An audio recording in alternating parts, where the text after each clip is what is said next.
أعوذ بالله من الشيطان الرجيم. بسم الله الرحمن الرحيم.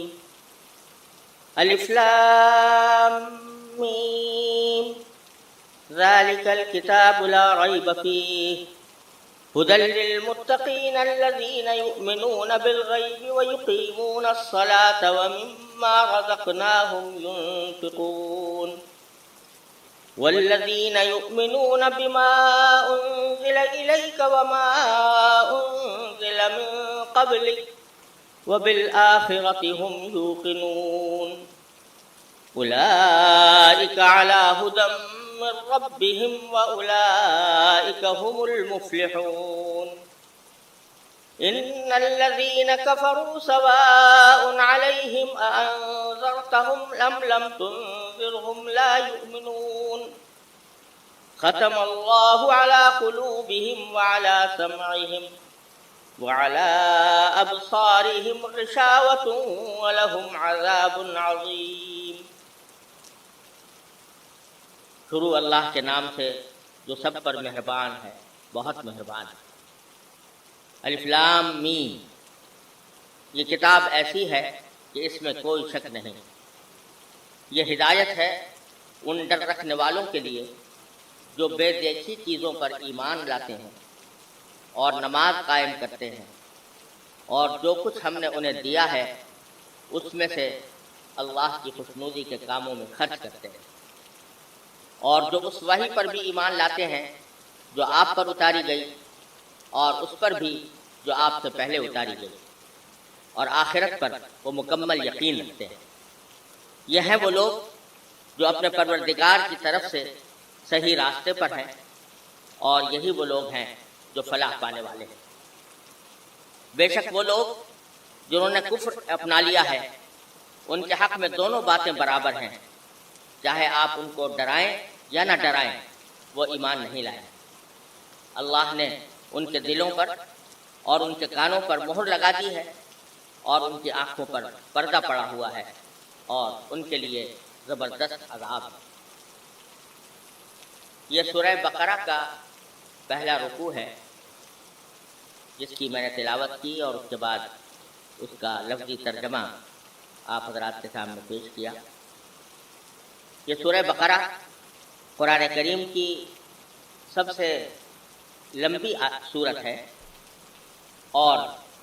جب حضرات صحابہ کرام رضی اللہ تعالی عنہم اجمعین نے قرآن کریم کی سورتوں کو ایک ترتیب کے ساتھ مرتب فرمایا تو اس میں اس سورت کو سب سے پہلے، یعنی سورہ فاتحہ کے بعد سب سے پہلے رکھا گیا. اس کی کل آیتیں 286 ہیں، اور یہ مدینہ منورہ میں، یعنی نبی کریم صلی اللہ علیہ وسلم کے مکہ مکرمہ سے مدینہ طیبہ کی طرف ہجرت کرنے کے بعد نازل ہوئیں. اور اس کی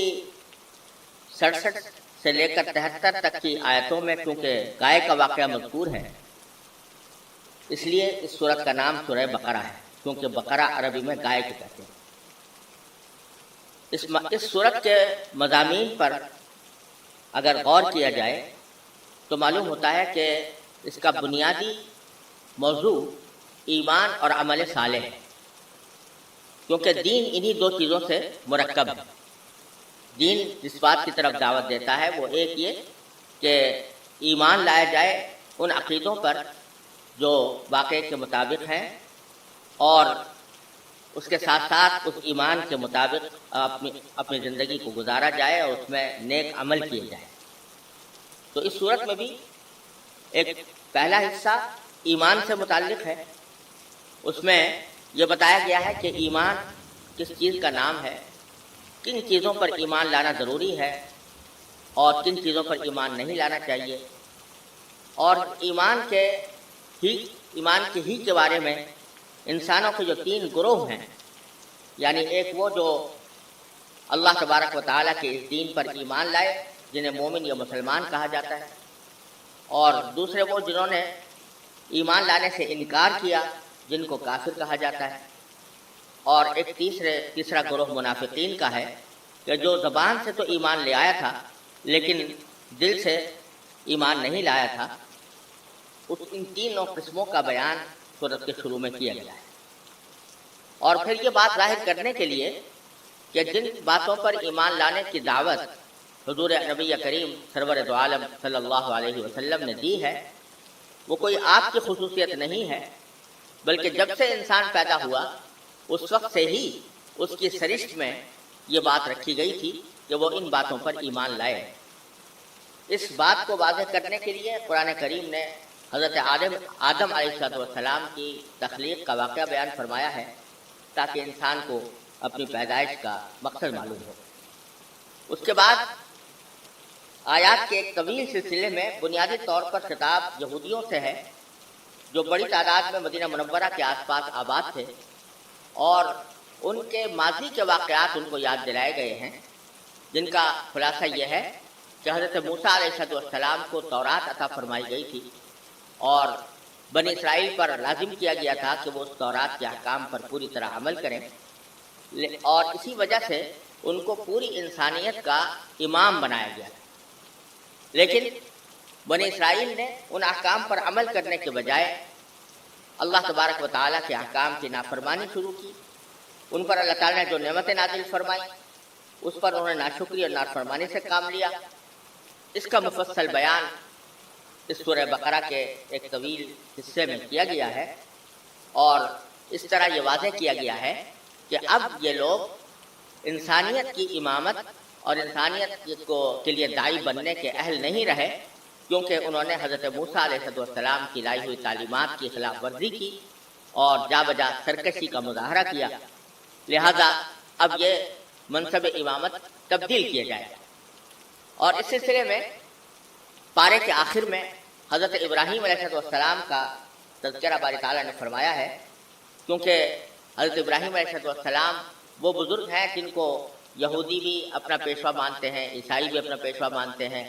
اور عرب کے بت پرست مشرکین بھی حضرت ابراہیم علیہ السلام کو اپنا مقتدی سمجھتے تھے۔ ان سب کو یاد دلایا گیا ہے کہ وہ خالص توحید کے قائل تھے اور انہوں نے کبھی کسی قسم کے شرک کو گوارا نہیں کیا۔ اسی لیے ان حضرت ابراہیم علیہ السلام کے واقعے کے اندر یہ بات واضح فرمائی گئی ہے کہ ابراہیم علیہ السلام نے جب یہ فرمایا تھا کہ منصب امامت جس طرح آپ نے مجھے عطا فرمایا ہے تو میری اولاد کو بھی عطا فرمائیے، تو اللہ تبارک و تعالیٰ نے اس کے جواب میں یہ فرمایا تھا کہ آپ کی اولاد میں جو لوگ صحیح راستے پر ہوں گے ان کو تو بے شک امامت کا منصب دیا جائے گا، لیکن جو ظلم کرنے والے ہوں گے یا نافرمانی کرنے والے ہوں گے ان کو یہ منصب نہیں ملے گا۔ چنانچہ ہوا یہ کہ حضرت ابراہیم علیہ السلام کے دو صاحبزادے تھے، ایک حضرت اسحاق علیہ السلام جن کی نسل سے بنو اسرائیل چلے ہیں، اور دوسرے حضرت اسماعیل علیہ السلام۔ انبیاء کرام زیادہ تر حضرت اسحاق علیہ السلام کی اولاد میں حضرت اسحاق علیہ السلام کے صاحبزادے حضرت یعقوب علیہ السلام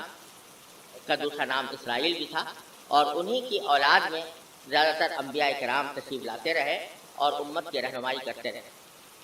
لیکن جیسا کہ پہلے عرض کیا گیا، قرآن کریم نے بنی اسرائیل کی نافرمانیوں کا ذکر کرنے کے بعد یہ فرمایا ہے کہ اب یہ لوگ اس امامت کے اہل نہیں رہے، لہذا ابراہیم علیہ السلام کے دوسرے صاحبزادے یعنی حضرت اسماعیل علیہ السلام کی اولاد میں حضور نبی کریم سرور دو عالم محمد مصطفیٰ صلی اللہ علیہ وسلم کو اس امامت کے لیے منتخب فرمایا گیا ہے۔ اور اسی مناسبت سے پھر آگے قبلے کی تحویل کا ذکر ہے، یعنی اب قبلہ بیت المقدس سے منتقل کر کے کعبہ شریف کی طرف منتقل کیا جائے گا، اور اس طرح دوسرے پارے کا آغاز اسی حکم سے ہوا ہے۔ ایمان کی یہ تفصیل بیان کرنے کے بعد پھر سورت میں مسلمانوں کی انفرادی اور اجتماعی زندگی سے متعلق بھی بہت سے احکام بیان فرمائے گئے ہیں، جن میں عبادات بھی ہیں، معاشرت سے متعلق احکام بھی ہیں، خاندانی امور بھی ہیں، اور حکمرانی سے متعلق بھی بہت سے مسائل سورہ بقرہ کے اندر بیان ہوئے۔ یہ تھا ایک بہت ہی مختصر خلاصہ سورہ بقرہ کے مضامین کا، اور اب ہم ان آیات کی مختصر تشریح کرنے کی کوشش کرتے ہیں جو ابھی آپ کے سامنے تلاوت کی گئی۔ ان میں سے پہلی آیت الف لام میم ہے۔